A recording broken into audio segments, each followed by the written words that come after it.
Bonjour tout le monde, welcome à épisode 2 de Go Tempo. On a avec nous Estelle, a.k.a. Sainte XP. Ouais, Sainte-Exp ou Sainte-Exp. Ouais, exactement.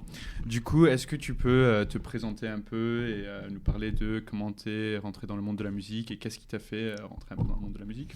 Ouais, alors du coup j'ai commencé à mixer il y a une petite dizaine d'années je pense, mais Ok. donc je mixais toute seule dans ma chambre Ok.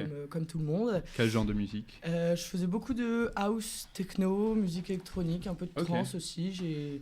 Ouais, J'ai à peu près la même DA depuis le début. ok. J'ai pas fidèle à moi-même. J'ai gardé ce que j'aimais quoi. Mhm. Et en fait, un jour, il y a Elodie Vitalis qui mixe sous le nom de Absolute qui a fait D'accord. un appel sur les réseaux sociaux en disant « Salut, je m'appelle Elodie, je voudrais monter un collectif avec que Ouais. des femmes pour mettre en avant les femmes dans la musique électronique. » Ok. Et j'ai répondu à l'appel direct. Je m'étais jamais vraiment posé la question de est-ce que ce serait cool de rejoindre un collectif, un label, un truc. Ouais.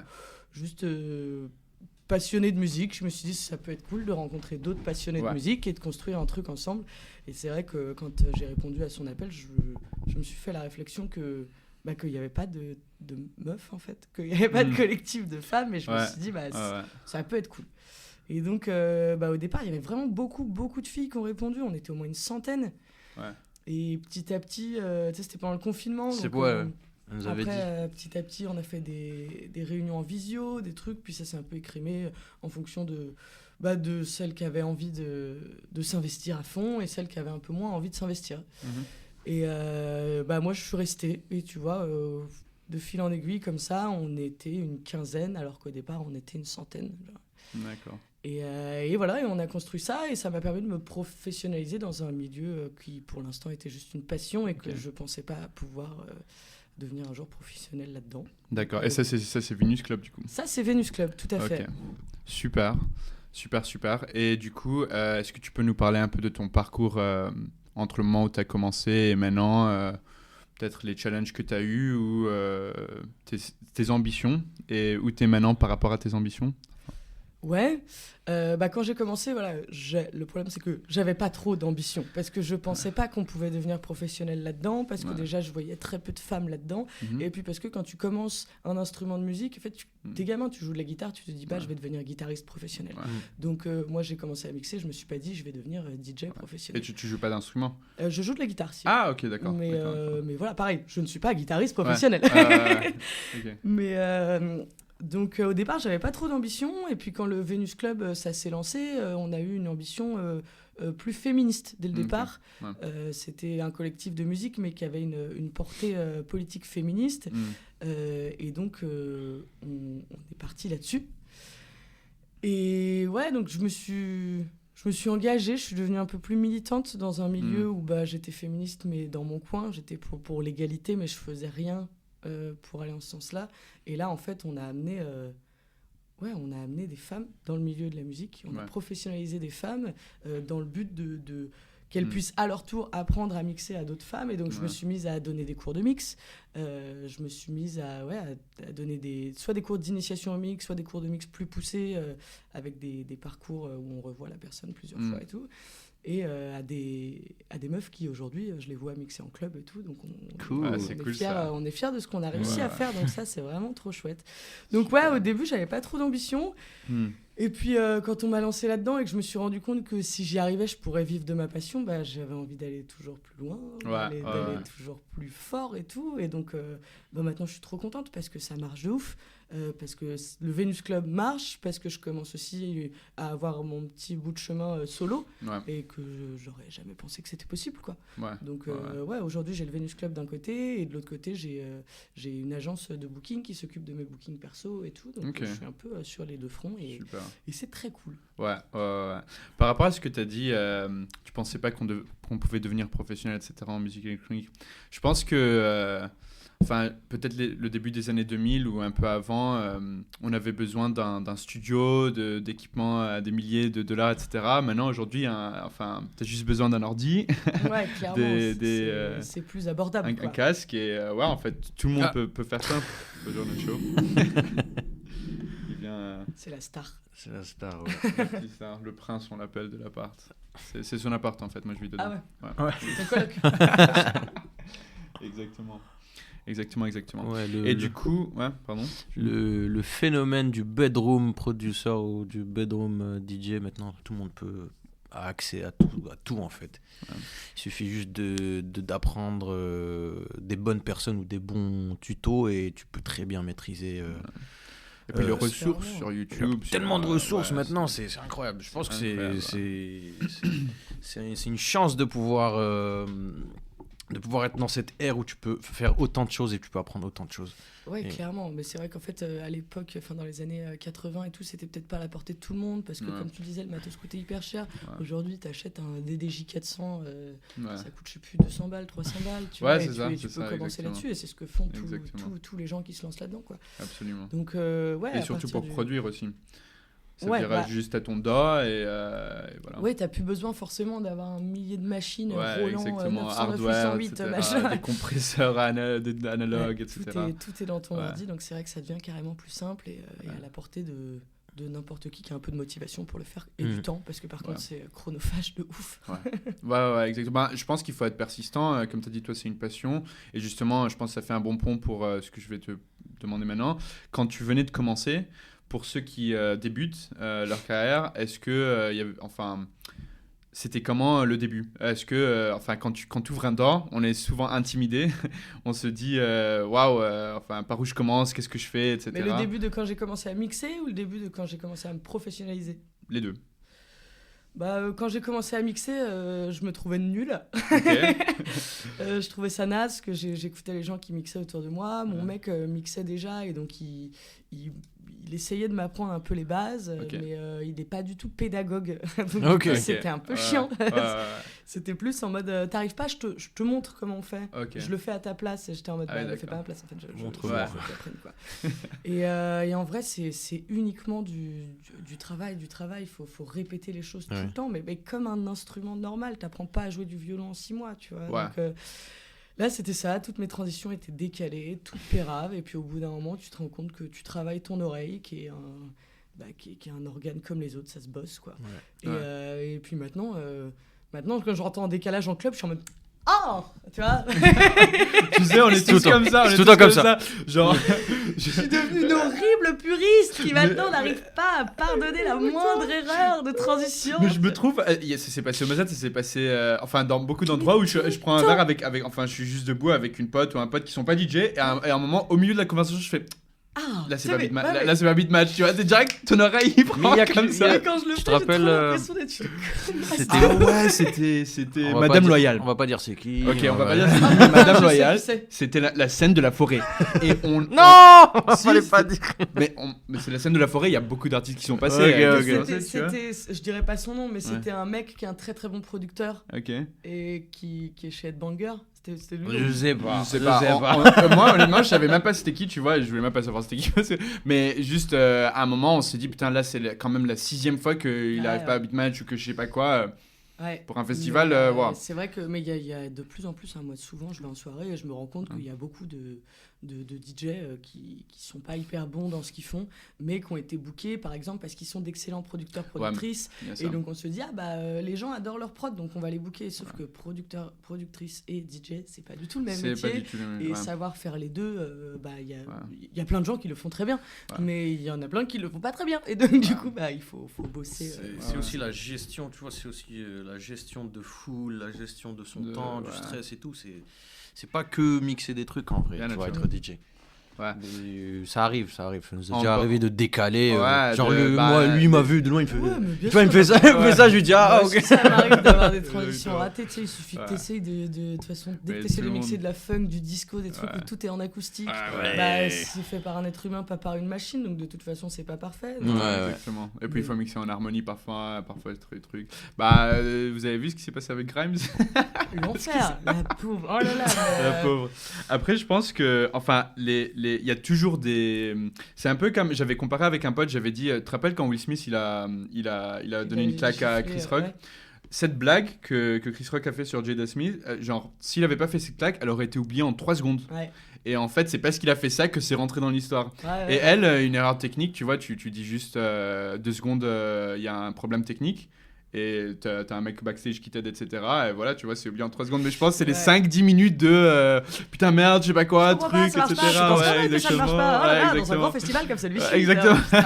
Et du coup, en fait, elle s'est enfoncée. C'est ça, elle s'est enfoncée. C'est juste qu'ils ont mis Coachella sur un piédestal, tu vois. C'est pour ça que ils ont jugé la performance pourrie parce qu'elle a eu un problème. Mais bon. Ça arrive et voilà, je pense que si les gens ils sont peut-être un peu trop durs sur. Mais bon, ils attendent juste l'opportunité. Yes, tu vois, il y a des gens qui disent yes, je vais pouvoir hater, tu vois. Bah, on est quand même dans la. Mais moi, dans j'aime la bien moquerie constante, dans le jugement tout le temps. Donc bon, tu vois quelqu'un qui fait une erreur. Tu bon. vois un pote tomber, tu rigoles avant de l'aider. Voilà, c'est pas grave, c'est vrai, c'est dans la nature humaine, mais aussi je trouve que quand c'est sur internet et t'as cet écran d'anonymat, c'est beaucoup plus parce que l'empathie est plus rare et t'es pas devant la personne en mode, enfin tu sais, il y a des insultes, si t'étais devant elle, est-ce que tu lui dirais ça à son visage? Je le dirais pas, mais ça, l'ère d'internet est terrible pour ça, les gens qui sont persuadés d'être des gros bonhommes, des puristes, le mix comme une merde, mec, t'as jamais touché des platines de ta life, tu parles. Exactement, et tu sais le stress qu'il y a devant. Sur internet aujourd'hui, on n'a pas droit à l'erreur, quoi. Bah écoute, après c'est ça, il faut prendre sur nous de foncer droit. J'avais mentionné, je pense, dans un des précédents podcasts, mais c'était Avicii avec. C'était pas la voix, c'était. Comment ça s'appelle? Wake Me Up, c'est ça le truc un peu. C'était un flop, country. Bah tu sais, normalement, il fait que de l'EDM. Et à ce moment-là, et du coup il était passé sur un grand stage, je sais pas si c'était EDC ou bref, c'était un grand festival EDC, et il a joué ça, et là il y a eu des bouts, mais des bouts carrément, tu vois, en mode parce que les gens ils voulaient qu'il joue ce qu'il joue normalement, mais il s'en battait les couilles. Il a juste continué et c'est devenu une des chansons les plus. Il a raison. Hein. Mais attends, tu sais que c'est arrivé il y a pas longtemps à une de mes copines, Elodie justement du Venus Club, elle jouait à la Jeudi Hockey. Au futur ancien Nuit Fauve truc du Wanderlust et genre elle faisait de la techno mentale et tout et les gens étaient pas contents parce qu'ils voulaient de la hard techno.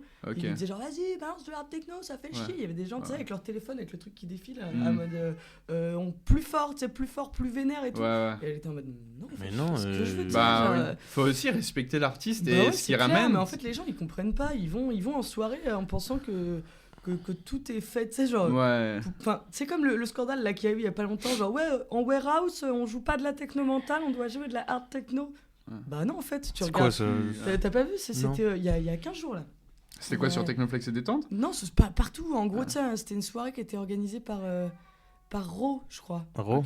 C'était une soirée secrète. C'était dans une warehouse et tout. Ah, mais oui, j'ai vu. Mon pote Fred, il y avait Illners qui jouait. Et en gros, il y a eu des gros haters qui disaient la musique c'était un peu mental, alors que normalement, dans une warehouse, on est censé jouer de la hard techno. Et les gens étaient en mode bah non, en fait, dans une warehouse, on joue ce qu'on veut. Et puis tu regardes le line-up et puis tu y vas si t'as envie d'écouter ce genre de musique, tu vois. Faut être con pour pas regarder le nom des artistes qui passent et dire c'était nul. Hein. Là, mec, tu vas pas à un concert d'Henri Dess et dis c'est nul, il a pas fait de techno. Tu vois, genre, mec, normal. Exactement. Et donc, il faut laisser les gens. Très exigeant parfois. C'est clair, trop exigeant, faut se calmer. Absolument. Et je pense que cette exigence, elle n'y était pas avant. Avant, les gens, ils n'avaient pas accès à toute la discographie d'un artiste, ou par exemple tous ses titres ou tous ses mix. Maintenant, tu peux tout savoir de tous les artistes qui vont passer dans n'importe quelle soirée. Tu peux tout savoir et t'as l'impression que les gens ils se renseignent pas. Et les gens ils y vont et ensuite ils sont déçus. Mais t'as accès à tout avant, t'avais pas accès. Avant, tu allais en soirée, tu découvres. Tu ne connais pas l'artiste. Tu connais peut-être l'artiste. Et pourtant, tu découvrais et pourtant, tu te plaignais pas. Tu étais en mode c'est stylé, j'ai découvert ça. Alors que là, maintenant, aujourd'hui, les gens, ils veulent quelque chose. Alors qu'ils savent très bien ce qu'il fait et ils vont être déçus qu'il ait pas fait autre chose. S'il reste pas dans son. J'ai un mec la dernière fois qui m'a dit je suis allé voir MCDE au Rex, j'étais déçu, c'était un peu disco. Je me dis, t'es con quoi. Il fait de la house, funk, disco, tu t'attendais à ce qu'il fasse de la grosse techno, tu vas pas voir MCDE, tu vas voir quelqu'un d'autre. Tu vois. Donc les gens, ils ont accès à Internet, à tout, ils se renseignent pas et après ils se plaignent. C'est bien français ça. C'est ça, et je pense, sur Reddit, tu vois c'est quoi Reddit ? Dans un subreddit, je sais pas si c'était Music Production ou un truc comme ça, mais il y avait une discussion sur comment quelqu'un a connu la house. parce qu'il est un peu vieux, il est dans ses quarantaines ou trentaines, etc. Et il avait dit qu'il était allé en boîte et qu'il y avait un artiste qu'il aimait qui fait pas typiquement de la house. Mais du coup, ce soir-là, il a fait un peu ça. Et lui, il était hyper surpris. Il s'est dit, mais c'est quoi cette musique ? Au début, il était un peu reluctant, tu vois, en mode c'est quoi ça ? Mais ensuite, il s'est dit, putain, quand il est rentré chez lui, ouais, exactement, quand il est rentré chez lui, il a commencé à Google les tracks, les trucs, c'est quoi ce truc, etc. Et ensuite, c'est comme ça aussi de découvrir et les trends, comment ça change. Et Open mind. Exactement. Ouais. Ouais, c'est ça, les gens sont peut-être plus assez ouverts d'esprit. Ils sont trop catégoriques. Tu sais, comme si la musique électronique, c'est quand même plein de sous-genres, tu vois. Ouais. Et comme si t'aimes tellement. Que la phase techno, mais j'aime rien d'autre. Et je n'écoute que ça. Découvre un peu ton esprit, ça reste de la musique électronique, tu vois. Peut-être que tu vas kiffer justement de la minimale, je sais pas, de la raw, des trucs. Mais ouais, les gens sont focus sur un sous-genre et ils sont pas assez ouverts pour en écouter d'autres. Ouais. C'est récent, je pense, ce petit phénomène psychologique. C'est la nouvelle génération qui... Ils sont pas contents. On veut tout maintenant. Je vais peut-être dire une connerie, mais je pense que c'est les réseaux. Tu penses ? Je pense, oui. Après, je pense que... À chaque fois, tu vois, les trucs instantanés, genre à chaque fois, gratification instantanée. Tu leur fais consommer tout le temps la même chose, tu vois. Et là, ils vont là-bas, ils veulent la même chose, tu vois. Oh, je veux ma techno. Ouais, ils sont drogués à ce qu'ils voient au quotidien derrière leur téléphone et ils peuvent pas s'ouvrir à autre chose parce qu'ils ont même pas idée que ça existe, quoi. En parlant de téléphone, vous avez vu les vidéos d'Afterlife ? Non, lesquels ? Il y a eu encore un Afterlife ? Non, mais il y avait un Afterlife à chaque fois que je vois, non, pas celui à Paris, celui où, je sais pas si c'était en Amérique du Sud ou je sais pas où, mais tu sais, ils ont des mappings de ouais, exactement. Et il y a pas, tu vois, mais que des portables. Mais moi, ça me déprimerait en tant que DJ artiste où je suis en train de mixer et t'as personne qui danse en fait. Ouais, c'est vrai que c'est un peu dommage. C'est marrant, tu vois, j'étais à Berlin ce week-end et il y a un moment, j'ai dit à une de mes potes, je lui ai dit, regarde, il n'y a aucun téléphone. Oui, c'est parce qu'à Berlin, t'as pas le droit, tu sais. On te donne des stickers et tout. Vis dans le moment quand même. Bah ouais, c'est trop bien, du coup, tous les gens dansent, tu sais, tous les gens, ils crient. T'entends des gens qui disent des, qui font genre des Here we go et tout. Mais tu vois, lui, s'il avait eu son téléphone, il aurait pas dit ça, on n'aurait pas rigolé, tu vois. Et tu vis beaucoup plus de trucs, je trouve ça bien plus intéressant que oui, aujourd'hui, malheureusement, tout le monde a son téléphone parce qu'on a envie de prouver qu'on était là plutôt que de kiffer d'avoir été là, et c'est bien dommage. Je pense que c'est le fait d'appartenir à une catégorie de personnes qui est allée à ce genre d'event. Du coup, tu fais partie de cette population qui est connectée. Mais les gens ont envie de se faire mousser, en fait. Du coup, c'est pas aller en soirée, c'est juste appartenir à cette catégorie de personnes. Parce que t'aurais très bien pu passer dans ta soirée, faire de story et te barrer, ça aurait été pareil, quoi. Tu vois, genre, c'est juste montrer qu'on était là. Tu vois, genre, laisser une petite trace derrière nous. Exactement. On s'en tape, quoi. Bref, ouais. Question un peu abstraite, mais pour toi, ça représente quoi la musique et de manière abstraite, mais aussi dans ta vie. Qu'est-ce que la musique. Aujourd'hui, en tout cas, elle n'a pas toujours eu cette place aussi importante, mais aujourd'hui, la musique, ça représente vraiment beaucoup. Okay. Beaucoup pour moi, parce que je suis passée par des moments pas très drôles dans ma life, et en fait, c'est grâce à la musique que je me suis sortie de là. Okay. Je vais essayer de résumer ça assez brièvement, parce que sinon, ça va être très long. Okay. En gros, il y a quelques années, 3-4 ans, j'ai bossé à l'hôpital pendant 3 ans. Pendant toute la période Covid, je bossais à l'hôpital.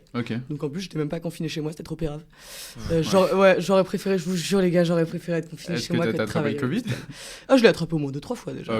Au plaisir, bien sûr, parce que les patients étaient... Mais je travaillais pas du tout dans un truc d'urgence et tout, j'étais en médecine nucléaire. Donc en fait, je travaillais dans le secteur où on décèle des maladies graves à des patients. Okay. C'est tous les trucs où on injecte des produits radioactifs aux gens pour que ça ressorte. Oui, d'accord. Donc, je travaillais beaucoup avec des cancéreux et tout. Pas drôle. Pas drôle d'aller au taf le matin et de te dire que tu vas côtoyer la maladie et la mort toute la journée. Tu vois, genre, il y avait des patients, ils venaient passer un examen par mois et tous les mois, tu les voyais être de plus en plus mal et puis un jour, tu les voyais plus. Et tu étais en mode, putain, c'est l'enfer, tu vois. À l'inverse, il y avait aussi des gens, tu les voyais souvent, et puis un jour, ils allaient de mieux en mieux, puis un jour, tu les voyais plus, et t'étais en mode, trop bien, ils s'en sont sortis et tout.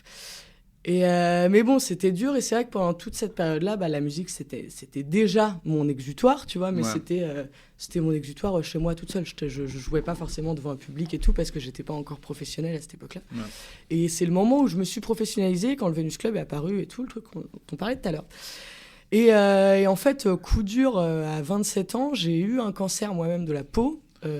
Donc pas drôle non plus. Pas drôle du et tout, après, j'ai eu la chance de travailler à l'hôpital à cette époque-là. Donc en fait, on me l'a décelé hyper vite. D'accord. Mais j'ai eu toute une période où en fait...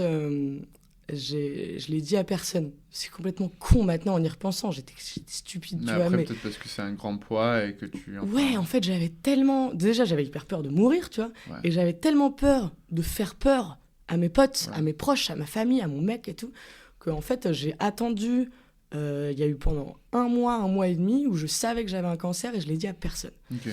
Donc le soir, je rentrais chez moi, je dormais dans le même lit que mon conjoint et j'étais au courant et pas lui. Et j'ai eu envie de lui dire 100 fois, tu vois, mais je l'ai pas dit parce que j'avais peur de faire peur et je me suis dit, tant que personne le sait, c'est comme si ça n'existait pas. Ouais. C'était complètement stupide. Bref, en fait, j'ai attendu d'avoir les Après, c'est valide, hein, c'est valide comme ouais, sur le mais moment. Bon, je me dis, tu sais, quand je leur ai enfin dit à tous, après plus d'1 mois, 1 mois et demi à le garder pour moi, ils m'ont dit, mais... on aurait pu t'accompagner, on aurait pu être là pour toi. Et j'étais en oui, c'est vrai. Mais après, t'étais en train de le process. Enfin, ça met du temps. Un truc aussi gros, ça prend du temps. C'était un peu vénère.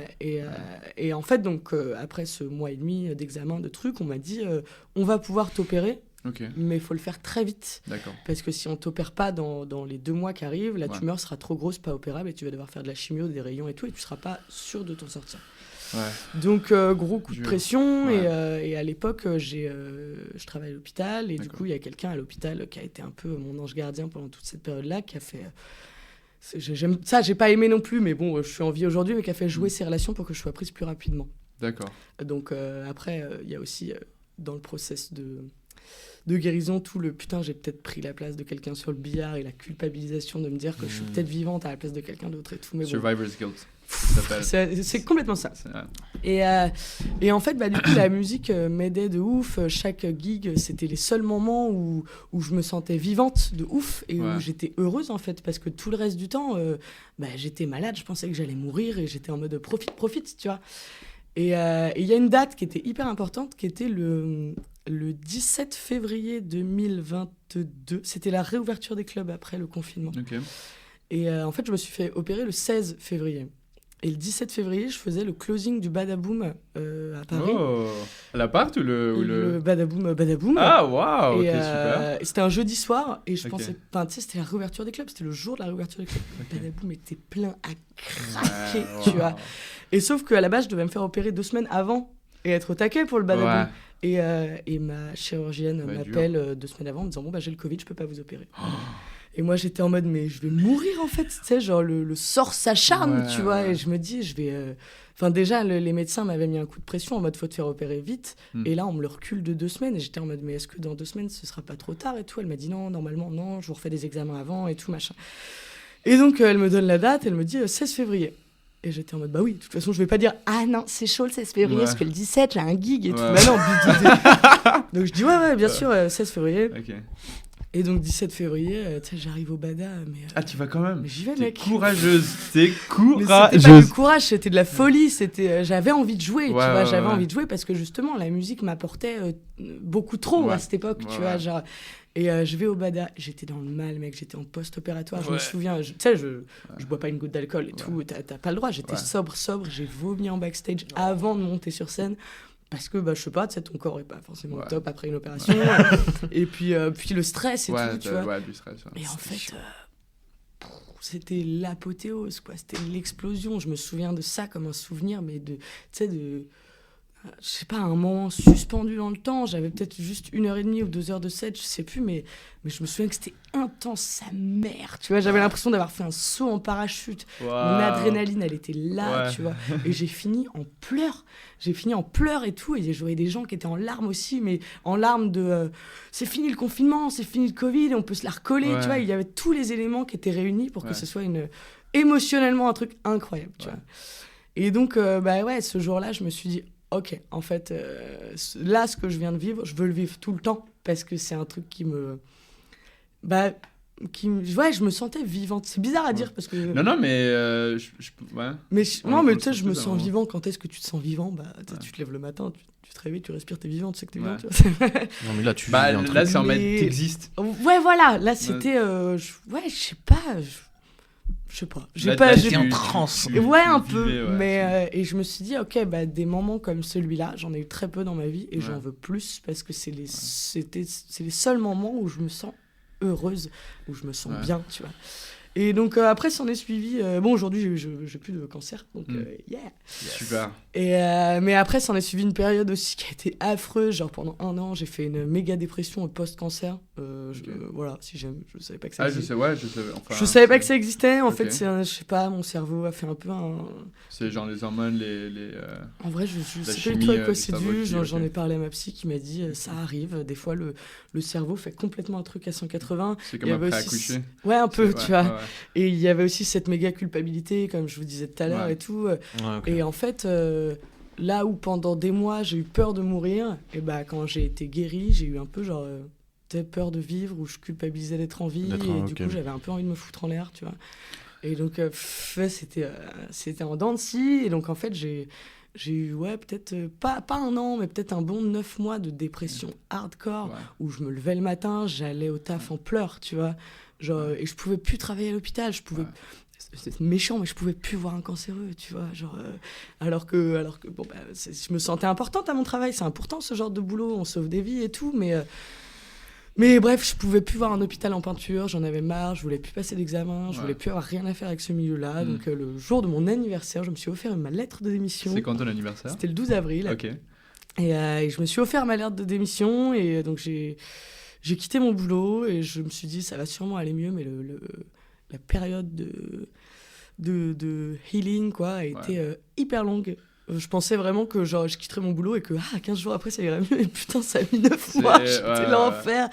Vraiment, j'ai eu un suivi, de toute façon t'as un suivi psychologique quand t'as un cancer, enfin en tout cas on me l'avait proposé, j'avais dit oui puisque c'était clairement nécessaire. C'est lourd, Et donc non, ça a été méga long en fait, ça a été méga long, et j'avais des idées noires très très souvent, et le seul truc qui me faisait aller mieux c'était de faire de la musique quoi. Faire de la musique.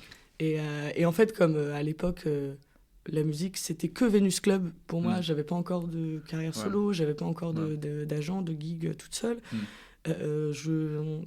Un jour, pas sur un coup, j'allais dire sur un coup de tête, mais pas vraiment, j'y ai réfléchi au moins 3 jours.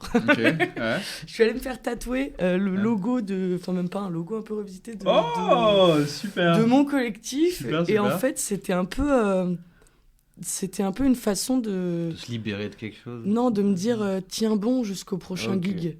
Tu vois, parce que j'avais envie de me foutre en l'air tout le temps, et je me disais ce serait quand même con, ça se trouve il va y avoir des gros moments de bonheur comme celui du Badaboom, tu vois, et oui, j'avais pas mal de gigs, enfin en tout cas assez pour me faire tenir, même si j'en avais 1, 2 par mois. J'étais en mode putain Estelle, tiens bon jusqu'au prochain, parce que tu vas être heureuse, même si c'est pendant 2 heures, tu vas avoir cette adrénaline qui va monter, et tu vas être heureuse même si c'est pendant un petit laps de temps. Serre les dents, ça va passer, tu vois.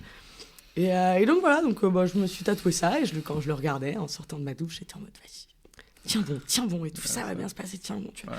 Et j'ai tenu bon, et en fait j'ai fini par aller mieux. Et franchement je saurais même pas expliquer exactement quand, pourquoi, comment, mais le temps adoucit les mœurs, et donc du coup si, peut-être le déclic où je me suis dit franchement je crois que je vais mieux. C'était premier voyage à Berlin, donc c'était il y a 1 an et demi, en octobre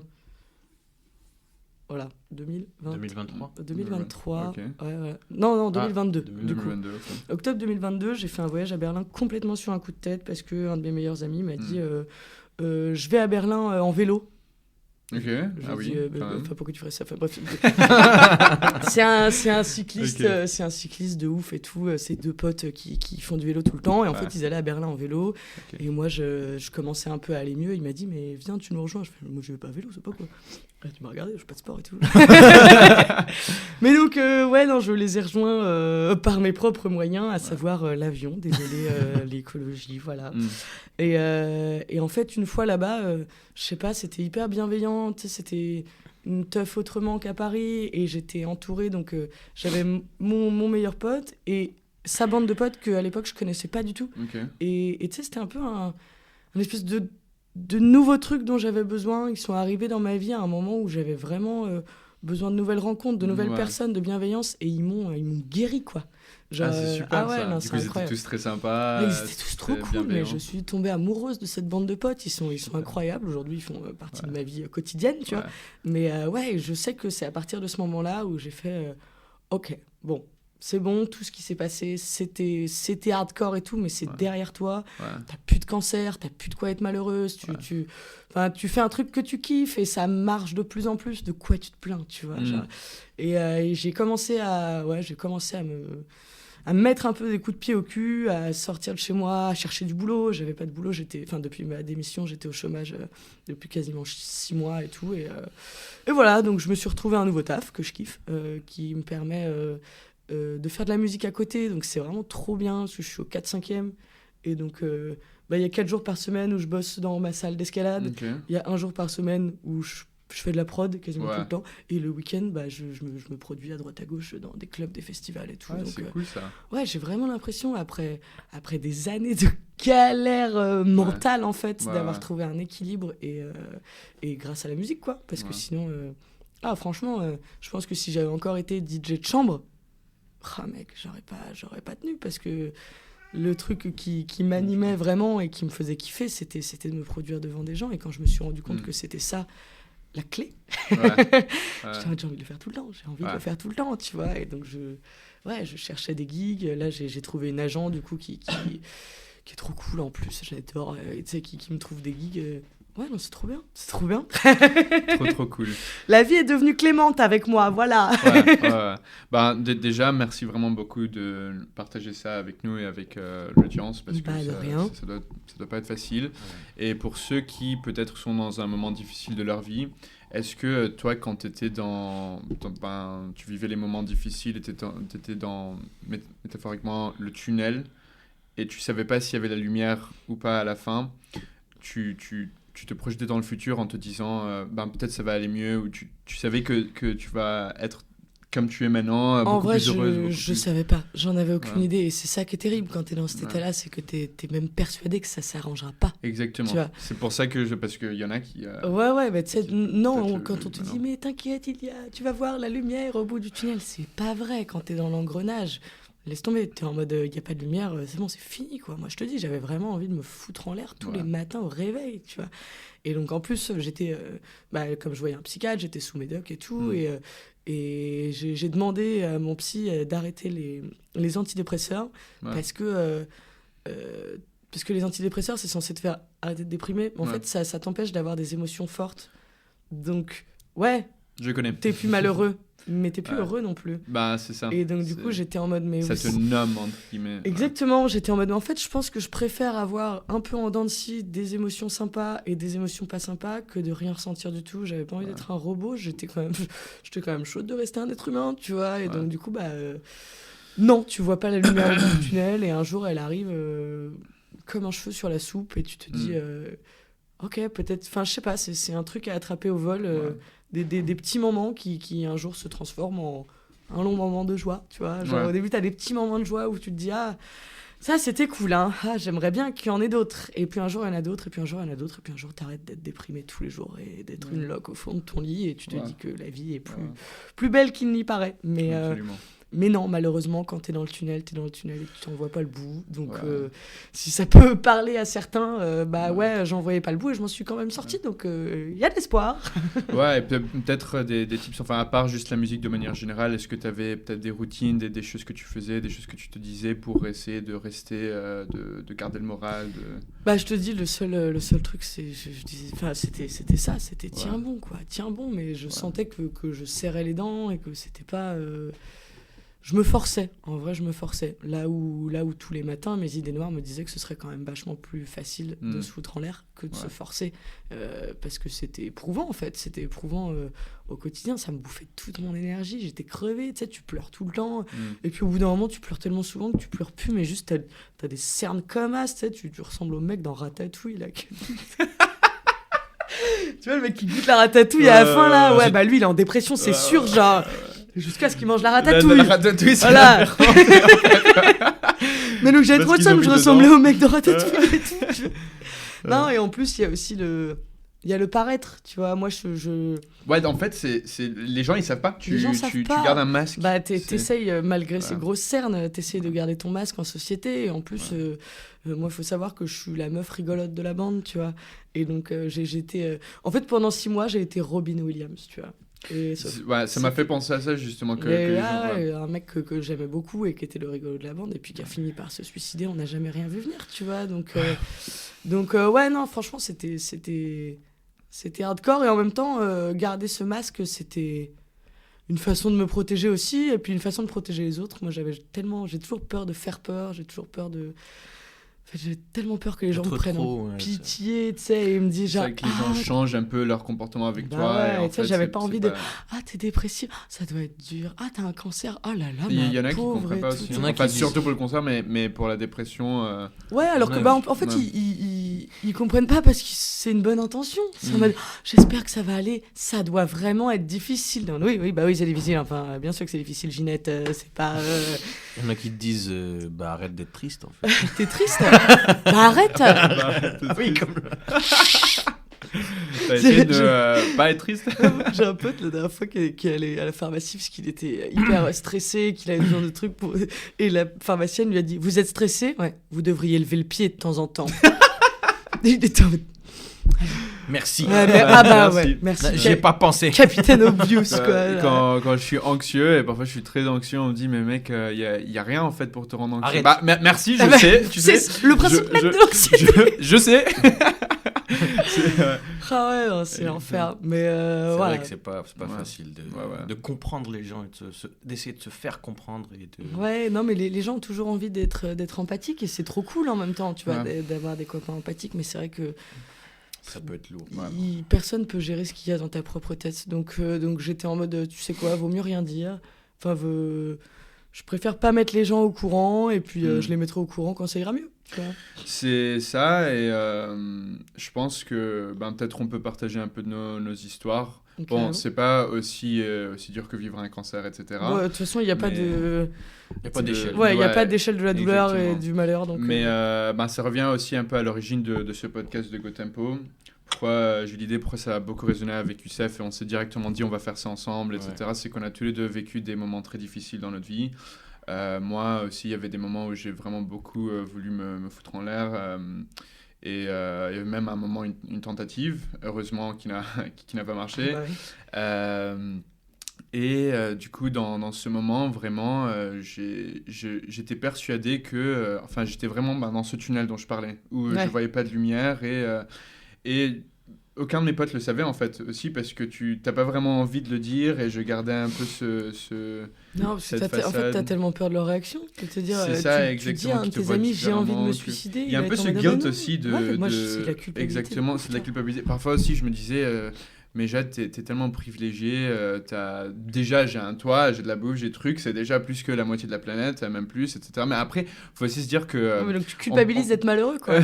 Mais ouais, il faut aussi se dire que c'est pas... faut pas comparer les misères, parce que quand t'es contente ou content, on va pas te dire, ouais mais mec, il y a des gens plus contents que toi, donc arrête. C'est vrai quand tu fais ça.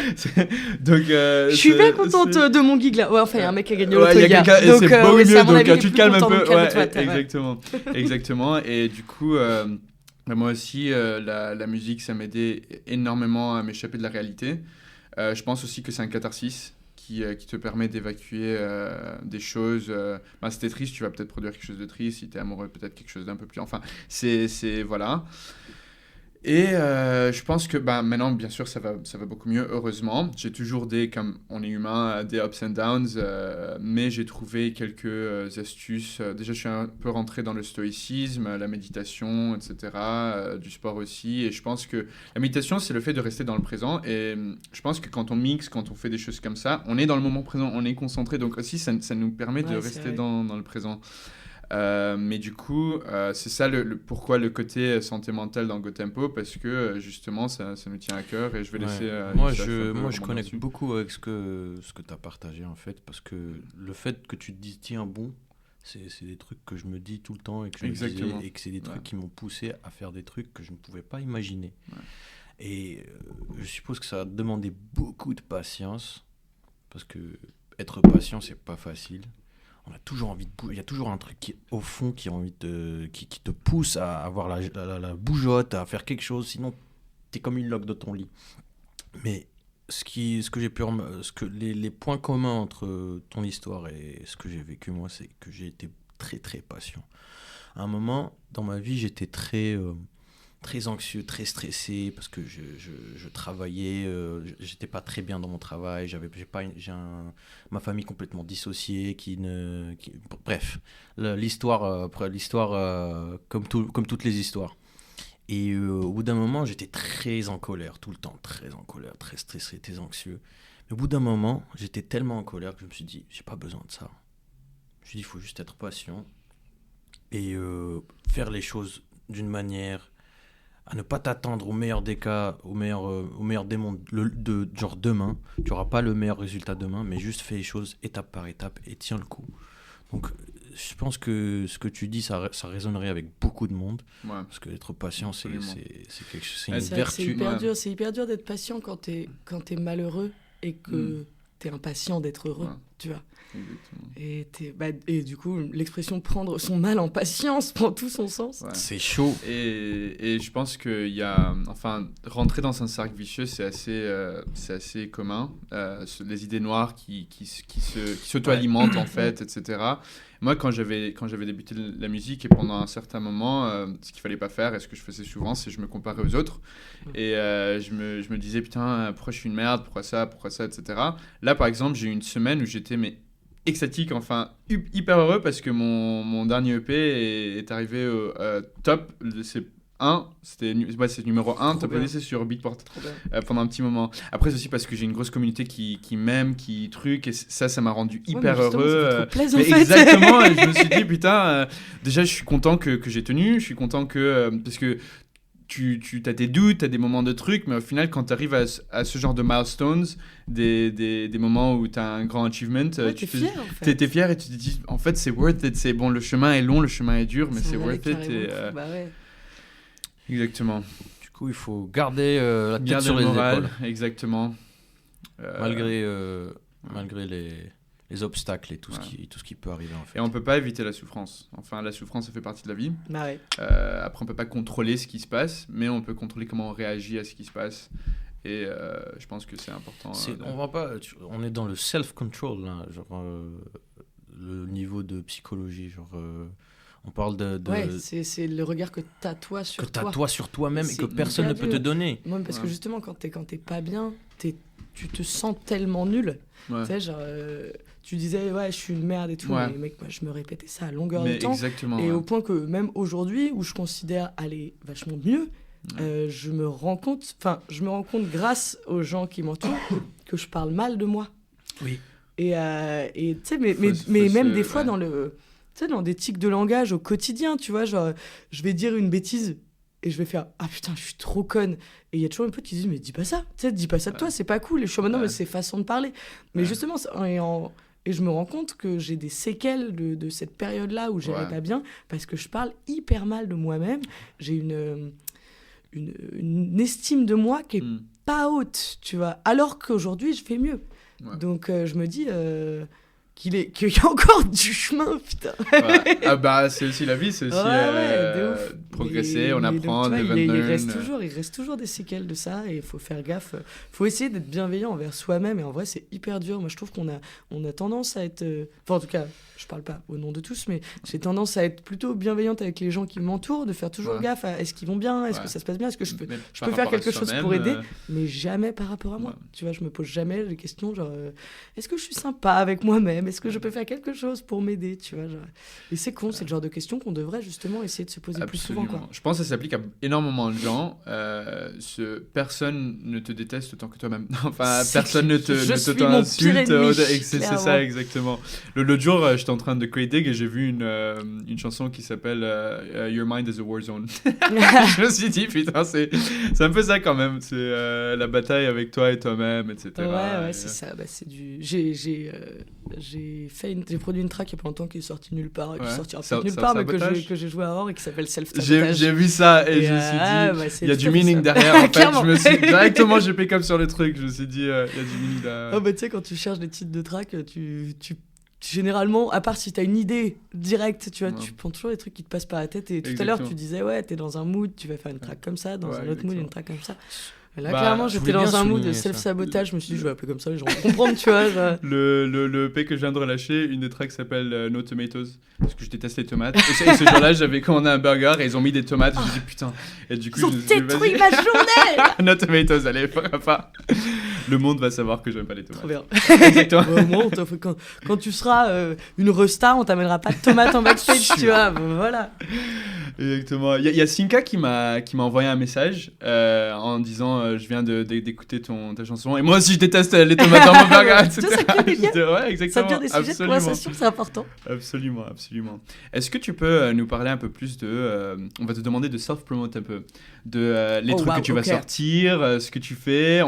T'as joué à Berlin lundi. Ouais. Parle de tes exploits un peu. Ah là là, c'est bizarre, j'aime pas trop parler de moi. Mais on veut entendre, on t'aime, on veut entendre, on aime ta musique, on aime ce que tu fais. Qu'est-ce que j'ai fait ? J'ai joué à Or à Berlin lundi soir, donc c'était avant-hier. Bon, quand le podcast sortira, ce sera sûrement il y a plus longtemps, mais donc c'était le 22 avril, tiens, pour préciser la date. Ouais. Et c'était trop cool, vraiment, ça m'a fait trop du bien parce que c'est un média qui est hyper connu et je me suis dit que ça pourrait m'apporter pas mal de visibilité et je sais pas, j'étais toute excitée. Je regarde Or depuis grave longtemps, tu sais, à chaque fois que dans la salle d'escalade où je travaille, quand je dois mettre de la musique, je mets souvent des Or en fond et tout.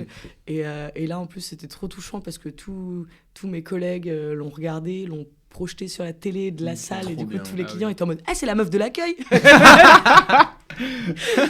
Non mais trop drôle et j'ai été hyper soutenue et trop bien. J'ai même des potes qui ont fait le trajet à Berlin avec moi juste pour un Or, tu vois, que la dernière fois quand j'étais allée pour jouer au Sisyphos, normal, t'as quelqu'un qui joue dans un club, t'as envie d'aller le voir. Là c'était un podcast et mes potes m'ont quand même suivi, donc ça m'a fait trop de bien. Et écoute, sinon ça c'est du passé mais toujours d'actualité. J'ai sorti mon premier EP en novembre dernier chez Glucose Records qui s'appelle Love and Hall. Love and Hall. La Hall, c'est un mot qu'on a inventé. C'est un mot inventé qui consiste à être râlé, genre je suis trop foncé, je suis trop râlé. Exactement, c'est le private joke de mes potes et nous et c'était en mode quand tu fumes trop l'été au bord de la piscine, t'es trop râlé, du coup c'est du love quoi, c'est que du love. Donc Love and Hall qui est aussi le titre éponyme de l'EP, donc voilà, non, trop bien. Et qu'est-ce que j'ai d'autre là qui arrive je joue à Marvelous Island, c'est un peu cool, c'est un gros festoche, donc c'est chouette. Et j'organise mon propre festival, qui est un micro-festival. En vrai, il y a 300 personnes. D'accord. C'est un festival. Ah oui, quand même. C'est un micro, non ? On appelle ça... Je sais pas par quel... c'est quand même bien, quand même 300 personnes. Et en fait, je me suis motivée. Je me suis toujours dit que l'année où j'aurais 30 ans, je voulais faire un festoche pour mes 30 ans. Putain, mais c'est trop bien ça. Et là, j'ai eu 30 ans en avril. Ouais. Mais comme en avril, joyeux anniversaire en retard. Mais comme en avril, il fait pas hyper beau, je me suis dit, pas safe de faire son Ce sera où donc c'est le week-end du 14, 15, 16 juin. Ok. Et ça s'appelle le Dickinson Festival. Dickinson, c'est le nom du groupe de potes qu'on s'était créé quand on était ados et qui est resté de ouf. Et en fait, pendant des années, on a fait des soirées Dickinson chez moi, parce que j'habite avec mon conjoint à Colombes et on a la méga chance d'avoir un pavillon et pas un appart. Et en fait, du coup, on a aménagé le sous-sol. Et le sous-sol, c'est un club, mais t'as genre 70 mètres carrés, tu vois. Donc, si vous voulez passer à la maison, vous me dites. Et donc, après une bonne dizaine de soirées Dickinson, toutes plus réussies les unes que les autres, on s'est dit, mais viens, on fait un festoche. Et du coup, j'ai loué un château dans l'Allier qui s'appelle le château du Grand Monceau. Dont le proprio était un pote de pote. Et en fait... voilà, trop bien. C'était une idée sortie de ma tête et je me suis un peu motivée pour la mettre en place et donc j'espère que ça va bien se passer. Ça stresse un peu de me dire que je vais être au four et au moulin le jour même et que je vais un peu courir partout, mais en même temps, je fais mon propre festival, tu vois. Trop bien. Exactement, il y a combien d'artistes ? Il y en a 23. 23 artistes, 2 scènes et demie, parce qu'il y a une scène cachée. On a les petits concepts de J'ai des potes qui ont une imagination débordante, alors à chaque fois on finit par faire des trucs trop bizarres. Donc voilà, il y a 2 scènes et demie, on va dire ça. Une scène dehors et une scène à l'intérieur du château, parce que le proprio est un mec incroyable et il nous autorise à faire la fête dans le château. Wow. Donc tu vois, on retire tous les meubles. On peut pas retirer le méga lustre de 3 mètres, mais c'est pas grave, ça fera comme une boule à facettes. Je mettrai des lasers dedans et voilà. Ah, super. Putain, mais bravo. Voilà, si vous voulez bien, vous êtes les bienvenus. Hein. Donc week-end du 14 15. Nous, on a une date juste avant, je crois. Le 8-9. Ouais, du 7 au 9. C'est un micro-festival aussi, Château d'Alray. Ça s'appelle comment? Ça s'appelle Back to the Party. C'est le 4 parce que j'avais joué là-bas. Lui, il était juste venu et maintenant on va tous les deux jouer là-bas. C'était en août, là c'est en juin. Et en vrai, c'est vraiment cool. Par contre, c'est semi-privé, ça veut dire que pour être invité, c'est pote de pote. Ouais, mais pareil. Exactement. Moi, c'est exactement pareil. Super, en fait, là, tu tapes Dickinson Festival sur Shotgun, tu le trouves pas parce que j'ai mis le lien en privé. Mais en fait, il y avait quelques genre. Ouais, mais en fait, c'est genre moi, tu vois. Non, mais toi, c'est parce que c'est des potes de moi et à travers JB, tu vois exactement. Toujours un fil rouge. Toujours exactement. Et comme ça, et c'est pour ça qu'il y avait zéro bad vibes, zéro truc en mode des bastons, des trucs, des je sais pas quoi. Ça me rassure vachement parce que c'est exactement ce que je voulais mettre en place. En fait, mais ça marche. T'as compris le truc. Ouais, exactement. Je voulais pas qu'un parfait inconnu puisse se dire ah bah tiens, je sais pas ce que c'est, je vais prendre ma place, et puis qu'il arrive et qu'en fait ce soit un méga relou. Tu sais, il va se sentir. Voilà. Alors que là, normalement, tout le monde connaîtra au moins quelqu'un. Exactement. Tu viens pas en étant complètement. Et t'es la bienvenue aussi, et tous les potes ou toutes les potes que tu vas inviter aussi. Trop bien. Je pense qu'elle sera occupée à organiser son festival. En vrai, tu sais que je m'y suis pris tellement à l'avance, mon anxiété des fois est pas si mal que ça. Que là, ça pourrait être demain, on est prêt. C'est vrai?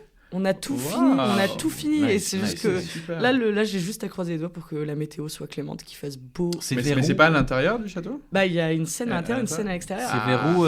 C'est à côté de Moulins. Ouais, c'est à combien de temps de Paris? C'est à 3 heures de bagnole.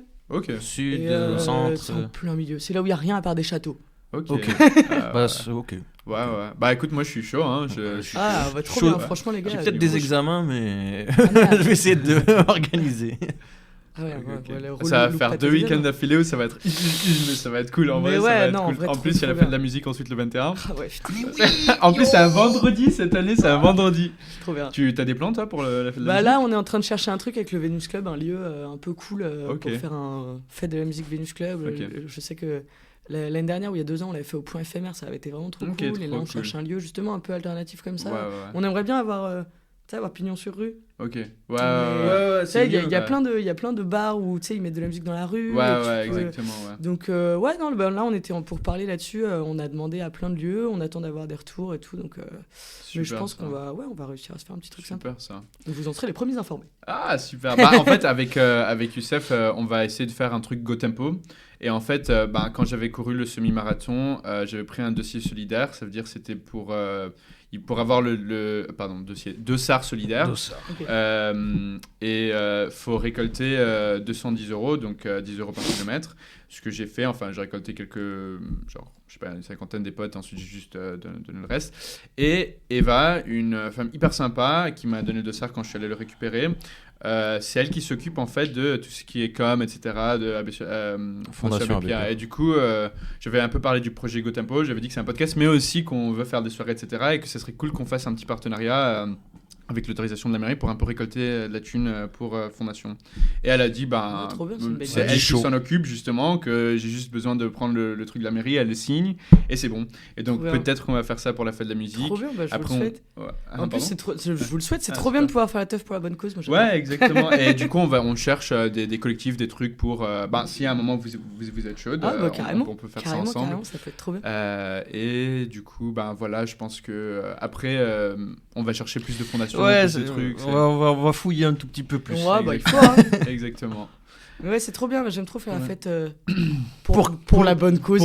Mais non, mais tu vois, les soirées Dickinson dont je vous parlais, on faisait toujours, alors que les gens trouvaient ça un peu bizarre au début, mais parce que c'était chez nous, à domicile, et en fait, on demandait une participation financière à l'entrée qui était entre 1 et 10 €. Donc, symbolique. C'est cool ça. Et en fait, et si jamais la soirée s'était hyper bien passée, qu'il n'y avait pas de casse, sous-entendu, tu sais, genre... Tu fais payer l'entrée et puis à la fin t'as niqué une de tes platines ou il y a une porte qui a niqué un truc, on utilisait cet argent là pour réparer et s'il n'y avait avait pas eu de case, on refilait tout à des assos. Et donc, Trop du bien. coup, c'était trop bien. On a fait Trop des cool, teufs ça. où à la fin de la teuf, moi, je me souviens avoir filé, je sais plus, 300 balles à une asso qui s'appelait Adeos, qui luttait contre l'homophobie. On a filé des thunes à une asso qui luttait contre l'excision des petites filles en Afrique et tout. Tu sais, on essayait vraiment à chaque fois de trouver des assos qui nous tenaient à cœur. Et puis, comme on était plusieurs à organiser, je demandais toi, à quel asso tu voudrais donner, toi, qu'est-ce que tu voudrais faire. On a planté des arbres et tout. Non, on a fait trop de trucs. Ah, c'est cool et, ça. En vrai, c'est très bon très karma, chouette. ça. Ouais. Bon karma. Moi, mais tu vois, je voulais avoir un bon karma. Tu sais, j'ai trop un karma de merde, je comprends pas, j'ai trop Mon le karma est à seum. 60, j'ai envie de 120. Aujourd'hui, c'est entre 20 et 30 euros. Donc, non, c'était pas forcément pour avoir un bon karma, c'était juste pour essayer de rendre ce monde un peu meilleur, tu vois. Mais non, c'était trop cool. Et c'est vrai que les gens qui venaient en soirée trouvaient que c'était une bonne action. Enfin, tu donnes 10 balles pour rentrer en soirée, tu préfères que ce soit donné à une asso, à une communauté un peu cool, plutôt que c'est la meuf qui habite là qui se les fout dans la poche. Moins sympa, tu vois. Franchement, je préfère ça que donner au showbiz. Genre, oui, clairement. Si j'avais le choix, j'aurais fait ça, tu vois. Mais bon, showbiz a besoin de tourner. Ah, on monte en bas. Les gars, juste rapproche-toi un tout petit peu. Ouais, voilà. Ouais.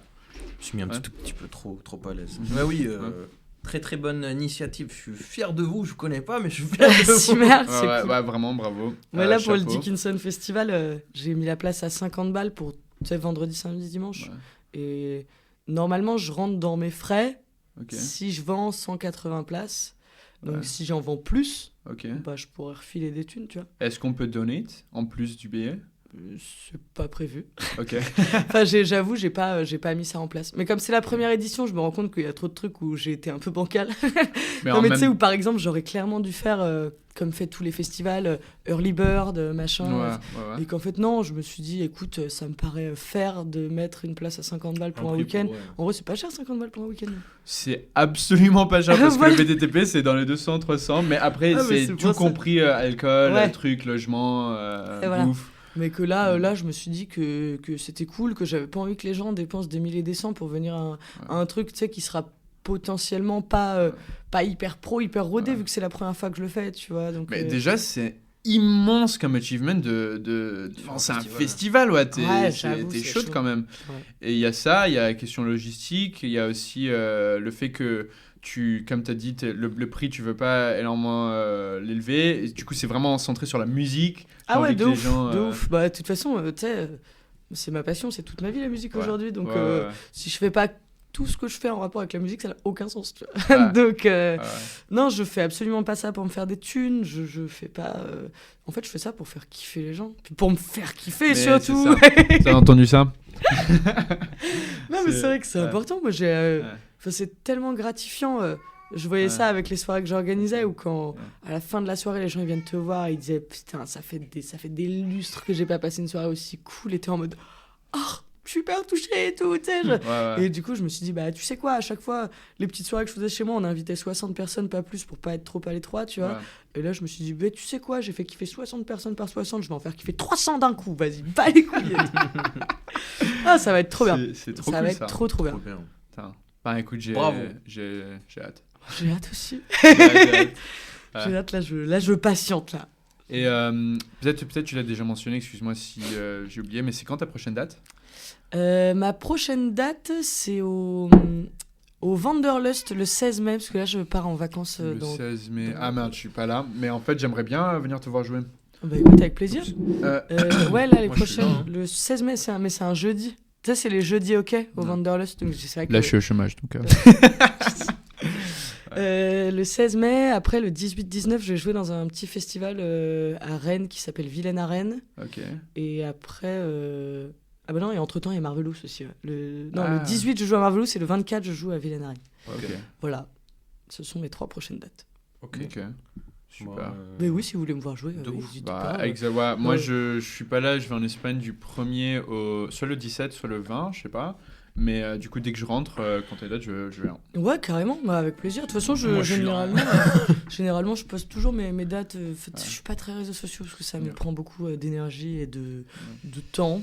Mais je me démerde toujours pour poster au moins un truc sur mes prochaines dates. Et puis, si vous avez besoin, vous pouvez me demander. Je vais être ton plus grand fan en mode... C'est une méditiste. Trop bien. Ouais, ok, trop cool. Trop cool. T'as quelque chose à ajouter? Je pense qu'il est temps de passer à... Ouais, la roue de la fortune. Yeah. La roue de la fortune. Du coup, c'est combien maintenant? 2 ou 3 spins? Ah ouais, j'ai plusieurs chances et tout. En fait, exactement. Okay. Ouais, parce que t'es hyper sympa, etc. Trop bien. Parce que si tu tombes sur Bombo, par exemple, et que tu sais que Cécilia, elle est tombée genre 4 fois sur Bombo, enfin Bombo, puis elle a eu le jar, et un des papiers, c'était Bombo. C'était genre l'univers qui elle avait besoin de Bombo. sucre ce jour-là, c'est sûr. Du coup, les choix, c'est les 3 boîtes, donc t'as 3 petits sacs mystères, 3 petites boîtes mystères. T'as Mystery Jar, donc c'est le pot avec des petits papiers où tu pioches. Bonbons, c'est bonbon. Okay. T'as quoi d'autre? 5 € de donation pour... J'adore. 5 € de donation pour l'asso fondation que tu veux. Ok, trop bien. Et 10 € de donation. 10 € de donation. Et là, un petit gift. Cadeau. Ok. Cadeau. Donc, on te laisse... Dans n'importe quel sens. Dans n'importe quel sens. Tu peux commencer où tu veux, tu peux faire comme tu veux. Ok. Ouais, Vous êtes prêts? Ouais.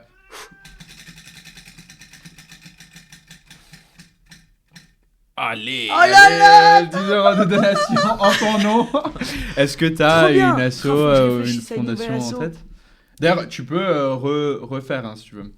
Ouais, mais faut que je réfléchisse à l'asso. Ouais. Je réfléchirai après. Ok. Ok. Faudrait que je la dise avant qu'on arrête le podcast pour que vous sachiez, tu vois. Ouais. Oh, allez, 3 boîtes. Alors, t'as 1, 2, 3. Fais gaffe parce qu'il y en a qui sont mieux que les autres. Ah ouais, bah du coup, je vais prendre la 3. Ok.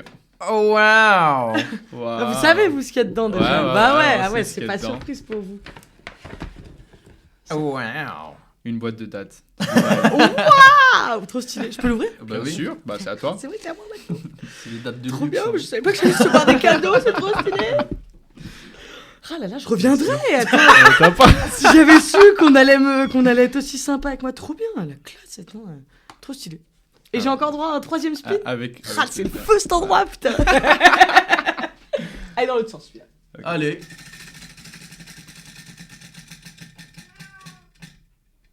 À 3 boîtes. Mais si, j'ai le droit d'en reprendre une autre. Bah ouais, écoute, tu peux. Par contre, il y en a une qui est cool et une autre qui est moins cool, donc choisis bien. Donc choisis bien. Okay. Pas de triche. Hein. Bah non, mettez la pression là.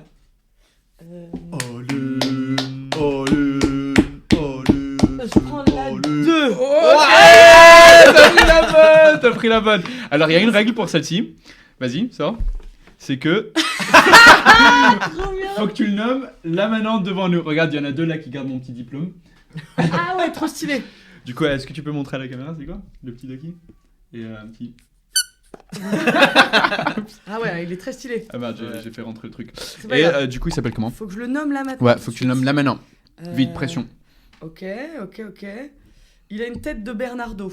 Moi, c'est Bernardo. Ok, bon elle vient d'adopter Bernardo. Bienvenue dans la famille, Bernardo.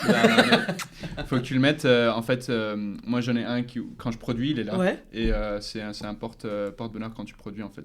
Ok, trop bien. Et je vais le mettre sur ma TR8 et tout là. Après, fais ce que tu veux, hein, mais... Non, mais je te fais confiance, t'as l'air d'être un peu calé en termes de canard, alors moi je n'ai aucune notion de canard, toi t'as l'air de savoir. C'est son truc en fait. Trop bien, trop mignon, vous êtes trop mignon. Ça fait plaisir, ça fait plaisir de t'avoir. Et le nom de ton asso, c'est quand tu veux, hein. Ok, ouais, je vais vous chercher ça. En vrai, je serais chaude. C'était un peu mon projet pour la prochaine soirée Dickinson. Je voulais trouver une association qui aide les enfants autistes, parce que j'ai un de mes cousins qui est autiste. Et il a toujours galéré dans sa scolarité. Il n'y a pas d'école. Tu sais, il n'y a pas d'école pour les autistes. Et donc, du coup, ils sont toujours mis dans une école lambda. Et il n'y a pas de... Il n'y a pas de trucs faits exprès pour eux et tout. Et donc, le pauvre, il a été obligé d'être scolarisé à la maison. Et c'était nul. Et donc, du coup, je me suis dit que... Bonne idée. Ouais, moi, je serais chaude de filer un peu de thune écoute, pour cette 10 cause-là. € ton nom à ça. Enfin, ouais, je vais trouver un nom d'asso. Je vais demander à mon oncle, il va me trouver ça. Exactement. Ça va être très bien. Ok, super. La dernière chose, après, on a un petit problème. Je sais pas pourquoi elle s'allume pas très bien aujourd'hui, mais on va essayer de la réparer. C'est que à chaque fois, on prend une petite photo Paula avec, et ensuite, on aura un petit mur où on met tous les gars de GoTempo Trop bien. avec. Est-ce que tu arrives à l'allumer? Sinon, on prendra une photo digitale, on l'imprimera en Paula. Ouais, c'est con. Je sais pas pourquoi elle déconne. Un Paula à la maison, je l'aurais ramené si j'avais su. En plus, c'était un cadeau d'anniversaire de potes. Et du coup, ça me brise le cœur qu'elle marche plus très bien. En plus, il est stylé. Effet. C'est cool. Ça, il faut cuire là. Il est où? Juste avant que tu viennes, on l'a fait marcher et. Trop bien! Trop bien! Tu sais qu'on a fait ça avec Cécilia il y a pas longtemps. Je l'ai pas vu. C'était trop drôle là, à l'ouverture de Virage. C'est le genre de blague qui me fait beaucoup. À l'ouverture de Virage, là, il y a 2 semaines, tu sais, ils avaient mis le... Comment t'appelles ça, le truc pour prendre photomaton? Ok, le photomaton gratos. Et avec Cécilia a été trop saoulée. On a passé une demi-heure à prendre des photos de nos culs et de nos seins dans le photomaton. Et on était en plus, ça imprime d'or, non? Genre, ça tombe d'or? Ça tombe d'or. Mais vraiment, on en a pris, mais je sais pas, une 50aine, quoi. Et en plus, à chaque fois, tu sais, t'es à 2 dans le photomaton, il y a trop pas de place. Et du coup, il y a mon visage avec son cul et tout. Genre, c'était trop bien. C'était trop bien, on a trop ri en vrai, on avait 8 ans d'âge mental quoi. Trop bien. Ah, mais c'est le moment comme. Those are the kind of moments we live for. Oui, complètement. Ça a été dans fait ce genre ça, de en moment. fait, je pense. Ça a été créé pour ça. C'était trop drôle. Photomaton. C'était trop drôle. Bon ben. Ouais, il fonctionne pas. Mais il a fonctionné tout à l'heure vu qu'on a vu mon. Bah cul. Ouais. Mais c'est pas grave, tu colleras celle-là à ma place. On édite un petit Photoshop, on met 2 points. Merci Estelle d'être passée avec une grosse photo de truc. J'adore. Non, mais en vrai, quand on va end le podcast, on prendra une photo digitale et je vais l'imprimer parce que tu sais, tu peux imprimer en Paula. Et, ah ouais, on peut faire ça? Ouais, je peux. Non, pas le progrès. Les progrès technologiques. Et on te mettra quand même sur le mur parce que on tient à le faire. Trop mimes. Bah merci beaucoup les gars, c'était trop cool. Avec grand plaisir, merci à toi, merci d'avoir partagé tes expériences, les bonnes, les mauvaises, tout. Et est-ce que tu peux répéter le nom de ton Insta? Oui, mon Insta c'est Saint-Exp, Sainte-EXP. Super. Et Love and Khal. Et ton prochain EP? Bah écoute, pas encore signé, mais c'est vrai que j'ai plein de track and release et qu'il faut que je démarche des labels pour savoir s'il y en a qui veulent de mes superbes tracks. Ok, bah super, en plus j'en ai écouté bien, j'adore. Et du coup, comme ça, followez Sainte-EXP. Saint-Exp. Exactement. Saint-Exp. Exactement. Non, trop pas, on avait dit non. Alors, Saint-Expédite, mais au féminin. Saint-Expédite au féminin. Exactement. Saint-Exp. Et du coup, merci d'avoir tune in pour cet épisode et à la prochaine. À la prochaine. Salut.